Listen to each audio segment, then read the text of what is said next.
Hey there, Sanctuary. Thank you all so much for joining us for this week's worship service. My name is Edrin. I serve as lead pastor here at the Sanctuary, and it is my honor to be able to spend a few minutes with you this week, opening God's Word and hearing what the Lord is saying to us in this season. If you're new here to Sanctuary, this is one of the first times you've checked out one of our services. I want to take a moment and just say thanks for joining us. We pray that you would be blessed by what you hear today, that you would be encouraged, and that you would be inspired to take whatever that next step is in your faith. However you heard about us, thank you for joining us, and we are excited and hope that you'll join us again. We are in week 3 of a series that we're calling American Idols. We are in the midst of a busy election season. As you all know, a very heightened awareness around this election is something that we're sitting with in this season.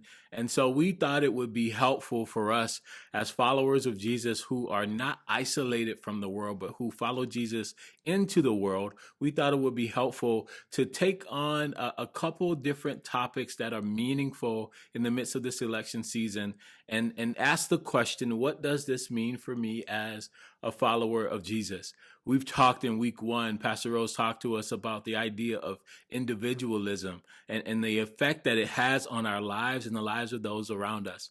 And then last week, we had a wonderful conversation with Reverend Dominique Gilliard as a part of our denomination on the topic of law and order. What does it mean when we hear law and order? And how should we as followers of Jesus both respond and use that phrase? Is that something that we should have in our toolbox? Is that something that we should seek to move away from in some way because of the call of the gospel? If you have not watched that service, I would encourage you to go back. And even if you have watched it, it was so full of just wonderful nuggets for us. I would encourage you to watch it again, take notes, and then let's have some conversation both in our Facebook group and other places around what that message has called us to. And then today we are in week 3 going to look at this topic of politics and partisanship. Politics and partisanship. We're going to wrestle with the question, do politics matter? And if so, what does it mean for us as followers of Jesus? So I want to invite you to join me in the book of Luke, the gospel according to Luke, chapter 9, verse 49 and 50. We'll look at those 2 verses today. Luke chapter 9, verse 49 and 50. If you have your Bibles, go ahead and get there now. If you want to pull it up on your phone or iPad. If you don't have any of those, it'll also appear on your screen as well. Luke chapter 9, verse 49 through 50. Here's what God's word says. Master, said John, we saw someone driving out demons in your name, and we tried to stop him because he is not one of us. Do not stop him, Jesus said, for whoever is not against you is for you. Do not stop him, Jesus said in verse 50, for whoever is not against you is for you. We are blessed as a church here at Sanctuary to have a wonderful group of young adults who call Sanctuary home. In fact, in my time here at Sanctuary, our young adult ministry has been, I know we're not supposed to have favorites, but they've been one of my favorite ministries because our young adults over the years have embodied our mission, our vision, and our values in so many ways here at the Sanctuary. They practice community. They share life together and meals together. They challenge each other to grow in their faith. They serve in the community together. They mentor younger people within our church through Mosaic and Royal Hood. Many of them have become mentors beyond those programs as well. When students leave Mosaic and go on to college and professional life, many of our young adults still continue to maintain relationship with them. And so when I think about what it means to live out the mission, vision, and values of the Sanctuary Covenant Church, our young adults are one of those ministries that I always point to, and I love the way that they follow Jesus. This summer was no different. As we as a church were serving our city, responding to the uprising after the death of Brother George Floyd, our young adults stepped up to the plate in a number of ways. And as we served week in and week out, giving food and distributing food to those in our community who needed it most, our young adults were right there on the front lines. They were serving, not just serving, they were leading. They were at the forefront of what we were doing. And I thank God for their ministry. And I thank God for the ways in which they continue to show us what it means to have an embodied mission here at Sanctuary. And it was one of those Fridays when I had a conversation with one particular young adult, a young lady who has over the years been sort of a long distance Sanctuary member. She was here all summer with us. I won't call her name because I didn't ask her if I could share her name. But this young lady and I had a conversation at the end of one of our food distributions where she asked me a question. Does it matter if we vote? Does it matter if we vote? And do I think all people should vote? I believe that was the exact question she asked. Do I think that all people should vote? And so we talked for a little bit that day. And I remember sitting with that conversation for a few weeks. And I think the question behind the question was, does politics matter? Do politics matter? Do they matter at all? And I want to respond today to that question, but I'm not just speaking to this young adult within our church. I'm speaking to our entire Sanctuary family. To the question of, do I, Pastor Edrin, believe that politics matter, and should they matter to us as followers of Jesus? I say absolutely, politics matter. In fact, that's my first point today. Politics matter to us as followers of Jesus. Here are a few reasons that I personally say politics matter. Politics matter to me because politics mattered to my ancestors. Politics matter to me because they mattered to my ancestors. Over the years here at Sanctuary, I've shared stories of my grandparents. My grandfather, James, had a 4th grade education, and my grandmother, Clarissa, had an 8th grade education. So that they were not very educated people in the formal sense, but they committed their lives to living in such a way that I and my cousins would have a life that they could not even imagine. They were investing in sowing seeds into a world that they knew that they may not live to see.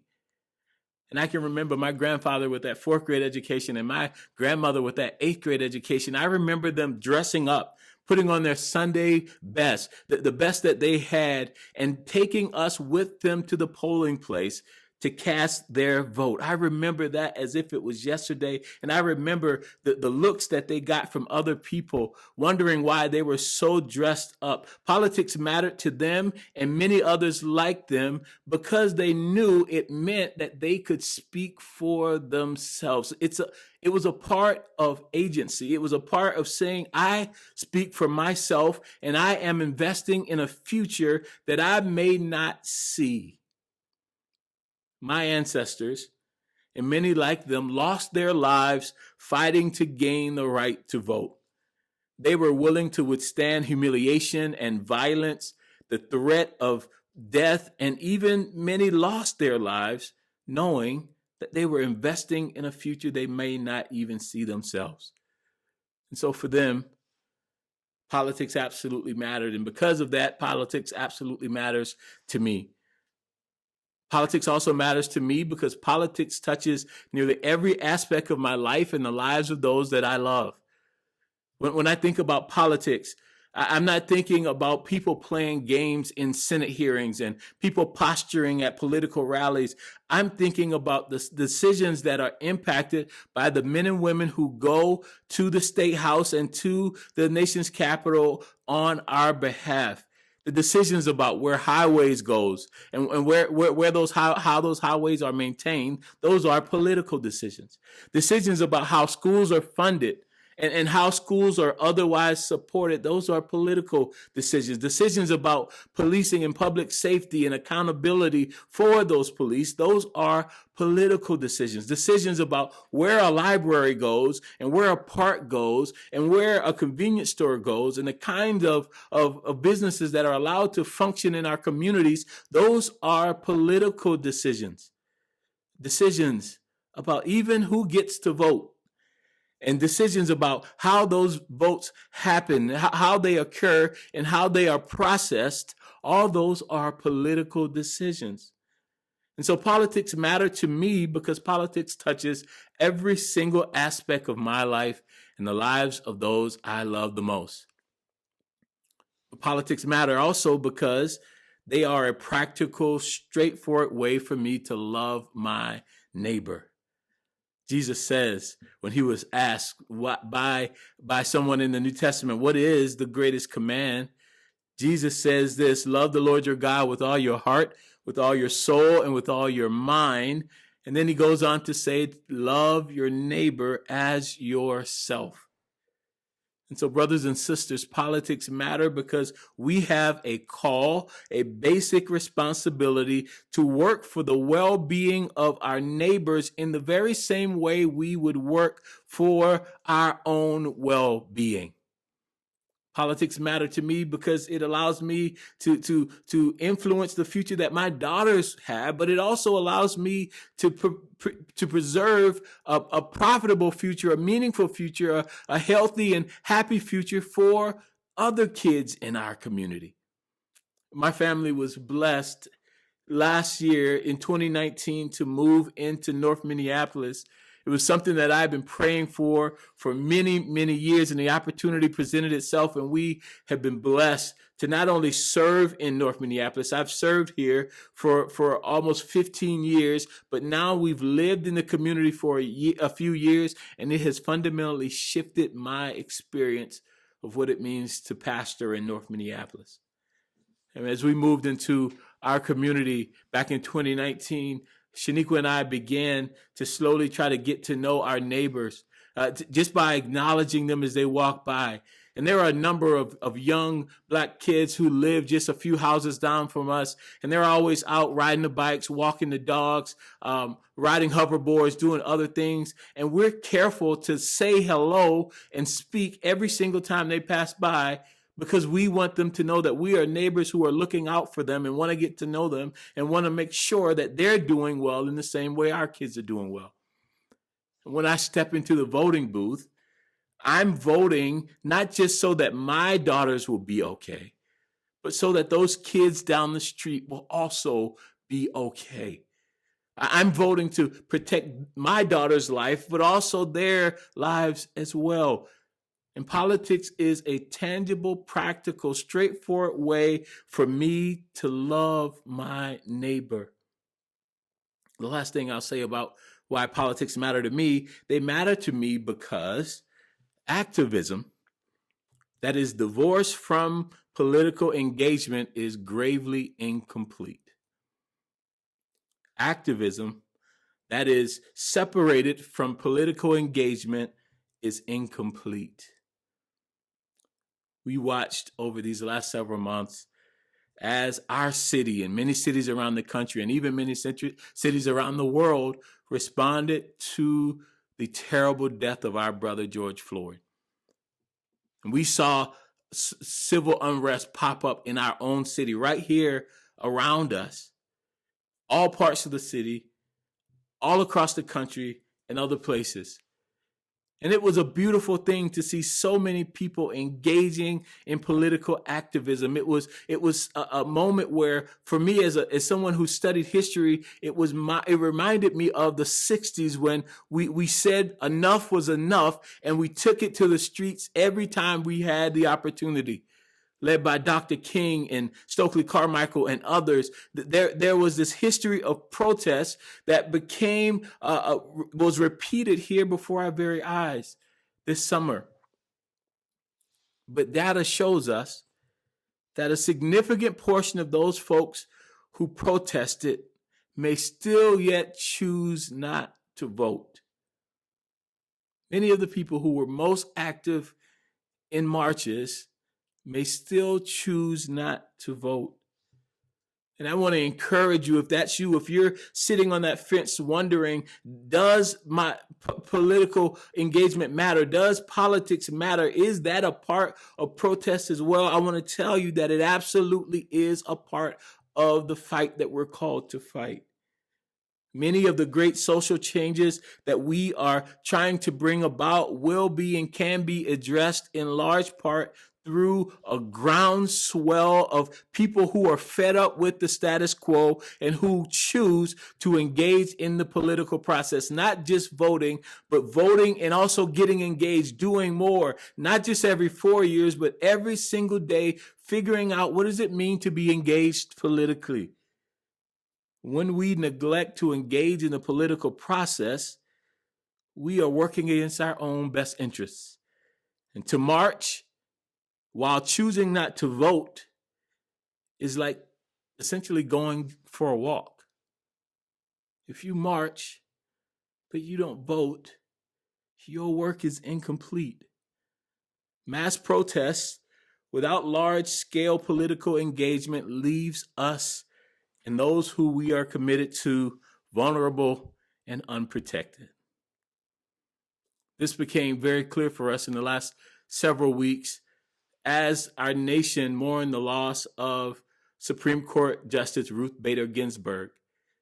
And we've seen that now our president has been able to put 3 people on the Supreme Court, and the makeup of the court is vastly different than it was when he inherited this administration 4 years ago. And so many of the things that we're protesting about in the street are now threatened because of the makeup of the Supreme Court.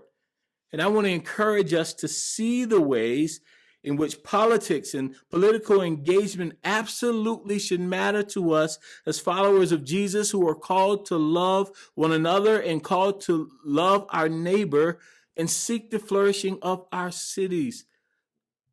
I say unequivocally today that politics, yes, they matter to us as followers of Jesus.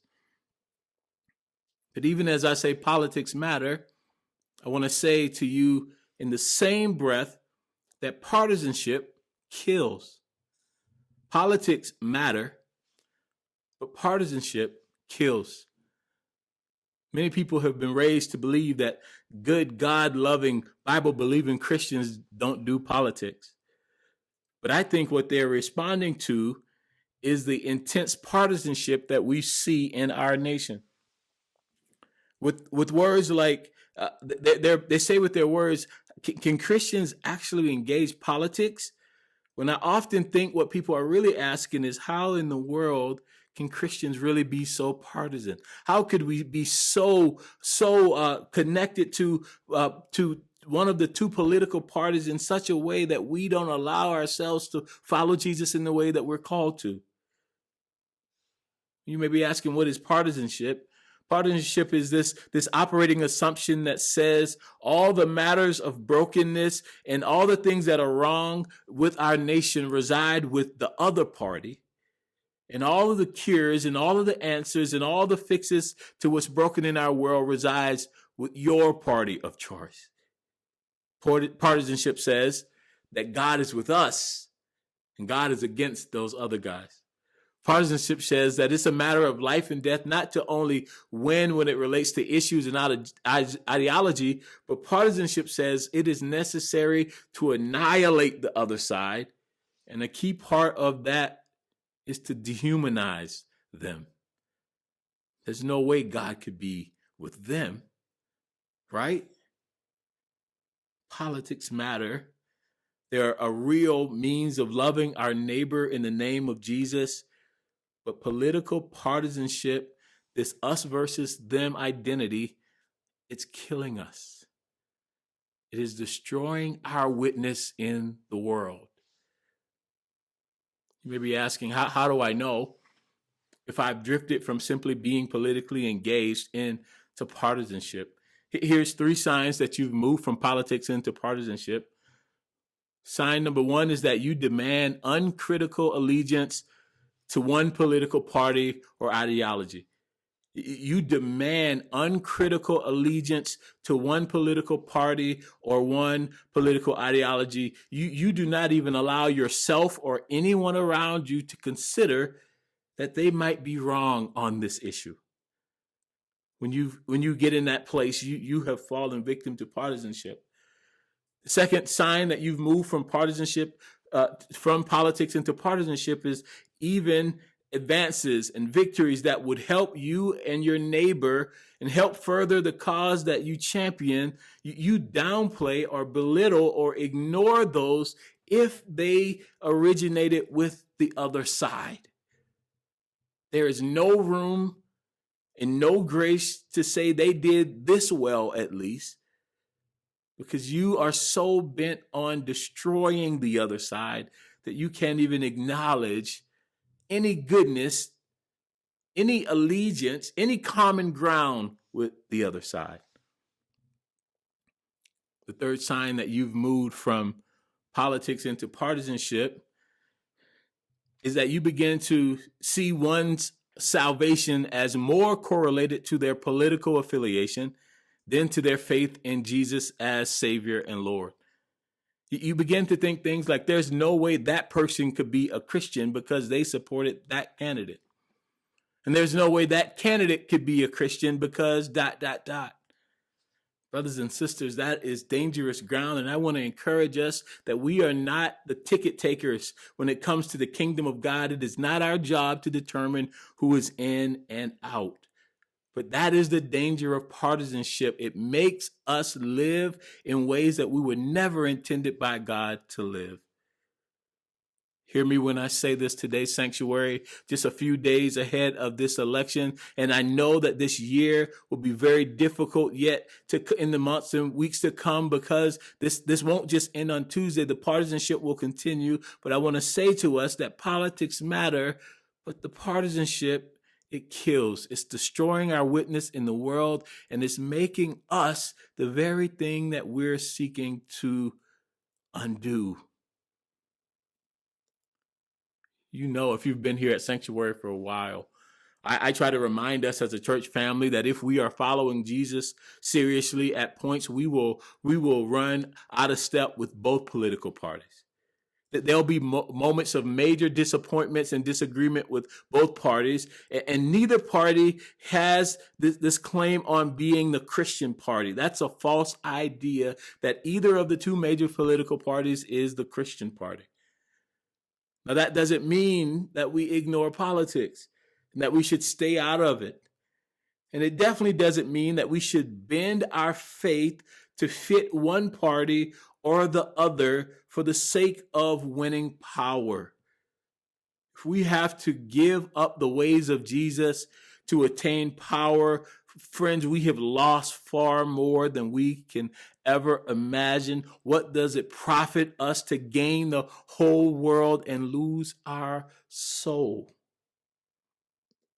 And the great temptation for Christians in this day is to place all of our hope in one political party or the other in such a way that we would be willing to lay down our religious convictions and hope that the ends justify the means. Here's the reality for us, Sanctuary, and I hope you can hear my heart when I say this. The truth is that this will still be a very broken world come Wednesday. And regardless of what happens on Tuesday, you and I still will be called to live as faithful followers of Jesus Christ.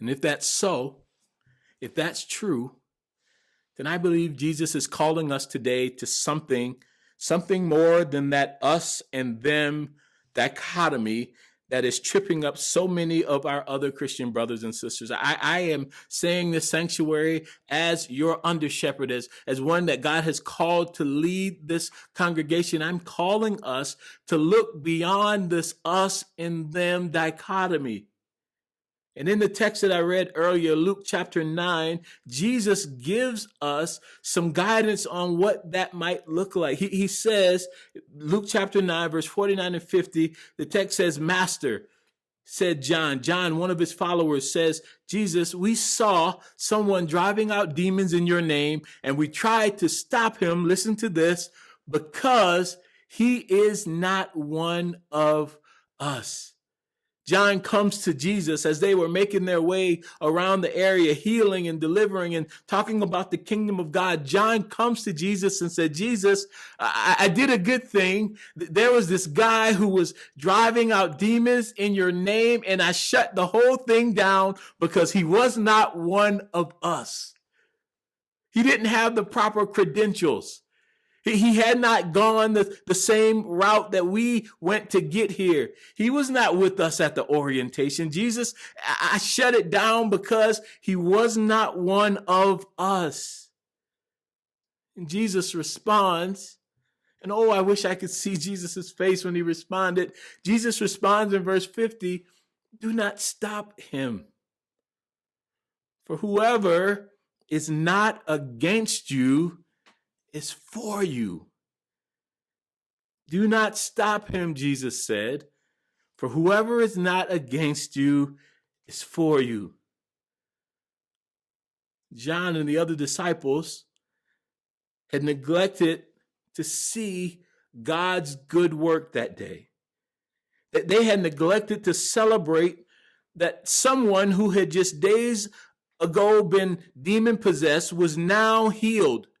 That someone whose life had been hell was now set free, and John and the other disciples missed that entire thing, and instead they focused their attention on us versus them. Who's doing the good thing? Is it us or is it them?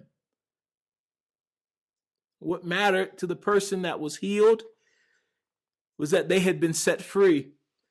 And what mattered to Jesus was that the work of the kingdom was continuing. But what mattered to the disciples in that moment, verse 49, is that he was not one of us. They missed the moment. They missed the blessing because it had not come from the camp that they expected it to. Friends, hear me when I say this. God's activity in the world is not limited to those of whom we approve. God's not waiting on us to pre-approve somebody before he works through them. God is sovereign, has all power and all authority. And God is at work in ways that don't fit nicely into the confines of our two-party political process. So please, let's not limit God with the things that limit us. A part of maturing as followers of Jesus Sanctuary, and I hope this is an encouragement and a challenge to you. A part of our maturing as followers is having our eyes open to the reality that God can work through the other folks too. God can work through them too. In fact, our posture in these next few days and in the weeks and months to come might need to change to, Lord, however you choose to move in this situation, have your way, Jesus. Not have my way, not have the American way, not have the Democratic way or the Republican way, not have the way of burying my head in the sand and not engaging politics at all, but saying, Lord, however you choose to act in this situation, however you choose to move in this situation, Lord, have your way. Let that be our prayer and our posture. And my final challenge to us today is to just let our faith in Jesus shape our politics rather than bending our faith to fit with one of the two major political parties. It doesn't matter how nice their political ads are. It doesn't matter how many times they text you over the next few days. It doesn't matter which of your celebrity crushes they use to speak at a rally or in a commercial or in an ad. I'm saying to us that our faith in Jesus must shape our politics and not the other way around. Politics matter, but partisanship kills our witness in the world. And so this way I'm calling us to, we often refer to it as a third way. It's not easy. It's definitely not popular, but it gets us beyond the simplistic us versus them thinking. And when we get beyond that kind of thinking, we will learn to glorify God, and it will help us to actually bring about the kind of social change that we are so desperately longing for. And so, Sanctuary, in the days to come, as you step into a voting booth, if you have not voted already, be mindful of your faith first. Let your faith guide your political engagement rather than allowing your political party to make you twist your faith into something that is unrecognizable when we look at God's word. Let's pray. Father, thank you for the privilege we've had to open your word and to find everything that we need for life and for godliness. God, I pray right now that you would continue to be glorified.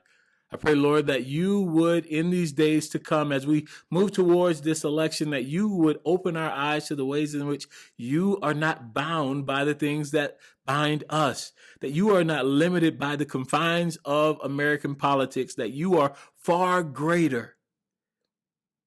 And God, I pray for every brother and sister who calls the sanctuary home, that they would know that there is a place here for them. That the most important thing about them is they're following Jesus. God, I pray that we as a church would have active faith, that our faith would indeed be more than a set of doctrine or ideals, but it would, in fact, move out into the world in a way that reflects the ways in which you moved in the world. So God, just be with us. Bless all of us over these next few days. Bless the conversations that are already happening with family members and coworkers and others, and bless the conversations that will come. God, I pray for the safety and the well-being of all of us, knowing that there is right now in this moment in our nation just a real sense of threat, of violence, of uncertainty. And there are many of our leaders who are pouring fuel on the fire. Lord, I pray that your peace, your shalom, things being as you intended them to be, that it would come to pass in this season. And God, whatever part you would have us to play as a church, continue to make that clear. Bless every person who is watching right now and who will watch in the days to come. Lord, we love you, and we're so grateful that you first loved us. In Jesus' name we pray. Amen.